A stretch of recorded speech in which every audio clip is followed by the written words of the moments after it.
Hi, Peter Jones, Chartered Surveyor, author and property investor.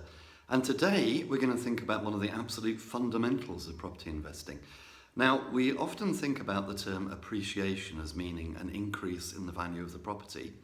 And appreciation usually refers to an increase in the value of the property due to market forces. In other words, increasing prices.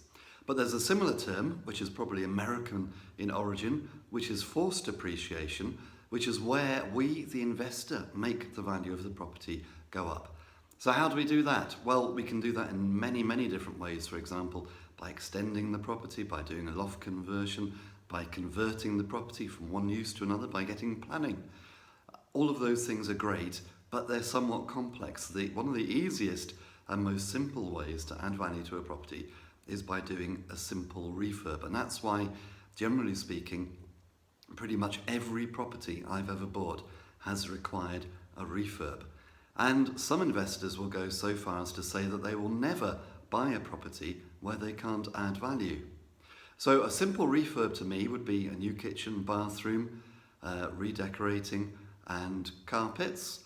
If I had to, I'd probably put in new windows. I think windows are great because they add a lot of perceived value without costing too much if you buy them in the right place and get them fitted in the right way. And if I needed to, I would probably add heating as well. Where I buy my properties, tenants prefer to have gas-fired central heating systems. They're not very keen on electric storage heaters. So that for me would be a basic refurb.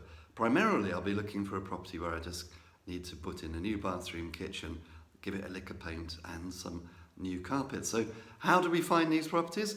Well, most of my deals have come through estate agents. I know the worry is that the estate agent is going to keep all the best deals for their preferred buyers, and some might, but there's still plenty of properties out there. And if you sift through all the properties in an estate agent's window, you're bound to find a deal.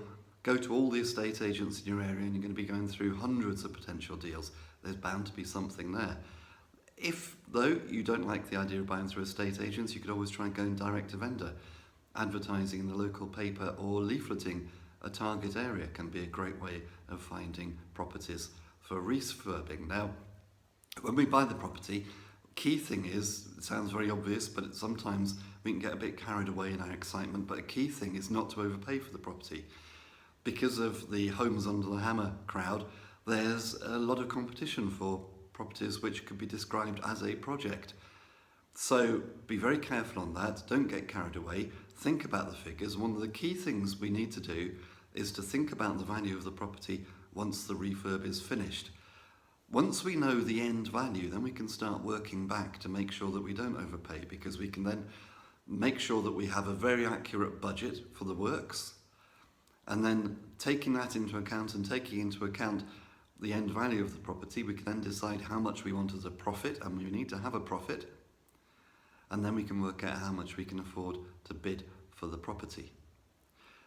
Last point, always remember the market that you're refurbing the property for. Are you refurbing it to rent the property out, or are you going to refurb the property to sell it on? If you're selling it on to an owner-occupier, they're probably going to expect a different standard of finish than if you're renting the property out. And also, the properties are probably going to be in a different part of town. Generally speaking, properties to rent out tend to be in the sort of cheaper areas of town, or at least they should be, because they're the ones that work best because you get a higher return, a higher yield. Whereas the ones for selling on are probably going to be in the better areas of town because you want them to sell quickly and you don't want them hanging around.